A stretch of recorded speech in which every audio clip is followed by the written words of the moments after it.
രമ്യ ഹരിദാസ് എന്ന് പറയുന്ന കാൻഡിഡേറ്റ് ഉണ്ടല്ലോ, ഈ കാൻഡിഡേറ്റ് തോൽക്കാൻ മാത്രം ഉണ്ടായിട്ടുള്ള ഒരു കാൻഡിഡേറ്റ് ആണോ? ഇപ്പോൾ കേരളത്തിലെ ജനം പരസ്പരം ചോദിക്കുന്ന ഒരു ചോദ്യമാണത്.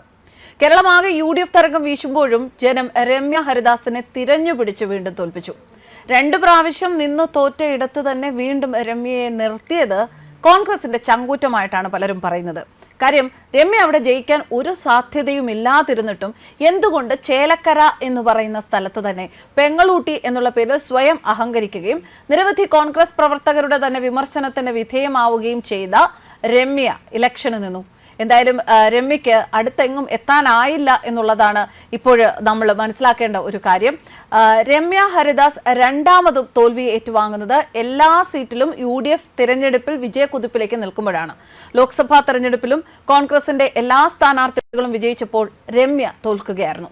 വലിയ തരംഗത്തിൽ പോലും രക്ഷപ്പെടാനാകാത്ത രമ്യ ഹരിദാസ് രൂക്ഷ വിമർശനമായിരുന്നു കഴിഞ്ഞ പാർലമെന്റ് തെരഞ്ഞെടുപ്പിലെ പരാജയത്തിന് ശേഷം ഏറ്റുവാങ്ങിയത്.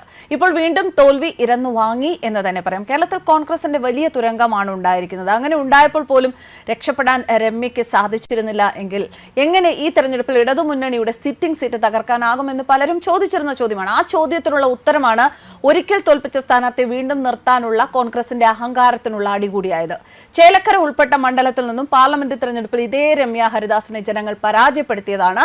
അവിടെ തന്നെയുള്ള നിയമസഭാ തെരഞ്ഞെടുപ്പിൽ വീണ്ടും അവരെ മത്സരിപ്പിച്ചതോടെ കോൺഗ്രസിന് ആകെയുള്ള തരംഗം ചേലക്കരയിൽ നഷ്ടമായത്. എന്തായാലും മറ്റ് 2 സ്ഥലത്തും വളരെ വിജയശ്രീലാളിതരായി കോൺഗ്രസ് നിൽക്കുമ്പോൾ ചേലക്കരയിലെ തോൽവി വളരെ വലിയ രീതിയിൽ വിമർശിക്കപ്പെടുകയാണ്. അവിടെ വീണ്ടും വിചാരമില്ലാതെ ആലോചിക്കാതെ പെങ്ങളൂട്ടിയെ വേദനിപ്പിക്കേണ്ട എന്ന് കരുതി കോൺഗ്രസ് ചെയ്ത ഈ ഒരു തീരുമാനം അതൊരു വലിയ ചതിയായി പോയി എന്ന് തന്നെയാണ് രമ്യ ഹരിദാസിനോട് താല്പര്യമില്ലാത്ത കോൺഗ്രസുകാർ പോലും പറയുന്നത്. ചേലക്കരയിലെ തോൽവിയെക്കുറിച്ച് അതേസമയം UDF സ്ഥാനാർത്ഥി രമ്യ ഹരിദാസ് പ്രതികരിച്ചത് ഇങ്ങനെയാണ്. 2021 ഭൂരിപക്ഷം വെച്ച് നോക്കുമ്പോൾ ഇടതുപക്ഷത്തിന്റെ ഭൂരിപക്ഷത്തെ 3-1 കുറയ്ക്കാൻ സാധിച്ചു എന്നാണ് രമ്യ പറയുന്നത്. ചേലക്കരയിൽ രാഷ്ട്രീയ പോരാട്ടമാണ് താൻ ചെയ്തത്.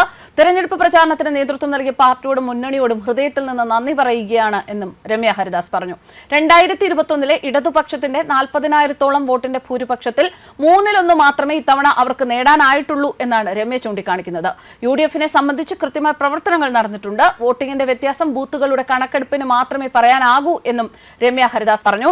12,201 വോട്ടുകളുടെ ഭൂരിപക്ഷത്തിലാണ് ചേലക്കരയിൽ LDF സ്ഥാനാർത്ഥി UR പ്രദീപ് വിജയിച്ചത്.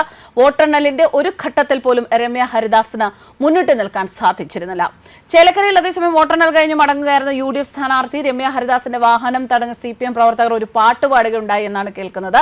അപ്പോഴും പറഞ്ഞില്ലേ പോരണ്ട പോരണ്ട എന്ന പഴയ ചലച്ചിത്രഗാനം പാടിയാണ് പാവം രമ്യ ഹരിദാസിനെ CPM പ്രവർത്തകർ കളിയാക്കി കൊന്നിരിക്കുന്നത്. ഇടത് സ്ഥാനാർത്ഥി UR പ്രദീപിന്റെ വിജയം ആഘോഷിക്കാൻ എത്തിയവരാണ് രമ്യയെ തടഞ്ഞു നിർത്തി പരിഹസിക്കുകയും മുദ്രാവാക്യം മുഴക്കുകയും ചെയ്തത്. രമ്യയെ അപമാനിച്ചു എന്ന് ഉറപ്പുവരുത്തിയ ശേഷമാണ് അത്രേ രമ്യയുടെ വാഹനം കടത്തിവിട്ടത്. എന്തായാലും അതും വളരെ കഷ്ടമായി പോയി. പക്വതയും മാന്യതയും മറന്ന് പെരുമാറി CPM പ്രവർത്തകർക്കെതിരെ ഇപ്പോൾ വിമർശനം ഉയരുകയാണ്. ചേലക്കരയിൽ 12,000 വോട്ടുകളുടെ ഭൂരിപക്ഷത്തിനാണ് അവരുടെ സ്ഥാനാർത്ഥി പ്രദീപ് വിജയിച്ചിരിക്കുന്നത്.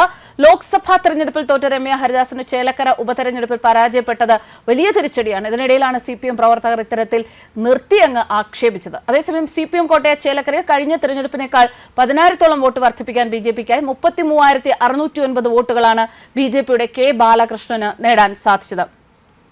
എന്തൊക്കെ തന്നെയായാലും പലയിടത്തും പ്രതീക്ഷിച്ച രീതിയിൽ തന്നെയാണ് വിജയങ്ങൾ വന്നിരിക്കുന്നത് എങ്കിൽ പോലും രമ്യ ഹരിദാസ് എന്ന കാൻഡിഡേറ്റിനെ ദയവ് ചെയ്ത് ഇനിയെങ്കിലും ചേലക്കരയിൽ തന്നെ കൊണ്ടുവന്ന് നിർത്തരുത് എന്നൊരു അഭ്യർത്ഥനയാണ് അവിടെയുള്ള വോട്ടർമാർ ചോദിക്കുന്നത്. കാരണം ഒരിക്കൽ തോറ്റ ഇടത്ത് തന്നെ വീണ്ടും അതേ വോട്ടർമാർ തന്നെയാണ് അടുത്ത തവണയും ഇലക്ഷന് തെരഞ്ഞെടുപ്പ് നടത്തേണ്ടത്. അത് മനസ്സിലാക്കാതെ അവർ തന്നെയല്ലേ വീണ്ടും തെരഞ്ഞെടുക്കുക. രമ്യ ഹരിദാസിന് എത്രത്തോളം ഒരു പോപ്പുലാരിറ്റി അവിടെ ഉണ്ട് എന്നുള്ളത് മനസ്സിലാക്കിയിട്ട് വേണമായിരുന്നു അവിടെ അത്തരത്തിലൊരു തെരഞ്ഞെടുപ്പ് കോൺഗ്രസ് നടത്തേണ്ടിയിരുന്നത്. ഇനി രമ്യ ഹരിദാസിന് പകരം മറ്റാരെങ്കിലും ആയിരുന്നു എങ്കിൽ ഒരുപക്ഷെ ആ കോട്ടയിൽ പോലും LDFന്റെ കോട്ടയാണെങ്കിൽ പോലും കുറച്ചുകൂടിയൊക്കെ ഒരു സ്വാധീനം അവിടെ ഉണ്ടാക്കാൻ സാധിച്ചേനെ, ഒരുപക്ഷെ വിജയിക്കാൻ ഈ ഒരു തരംഗത്തിൽ ചിലപ്പോൾ സാധിച്ചേനെ എന്നും പറയുന്നു. അവിടെ രമ്യ ഹരിദാസ് അല്ലായിരുന്നു എങ്കിൽ എന്തൊക്കെയായാലും രമ്യ ഹരിദാസിന് തോൽക്കാൻ ഇനിയും ജീവിതം ബാക്കിയുണ്ട് എന്നാണ് പലരും പരിഹാസ രൂപേണ പറയുന്നത്. ന്യൂസ് ഡെസ്ക് കർമ്മ ന്യൂസ്.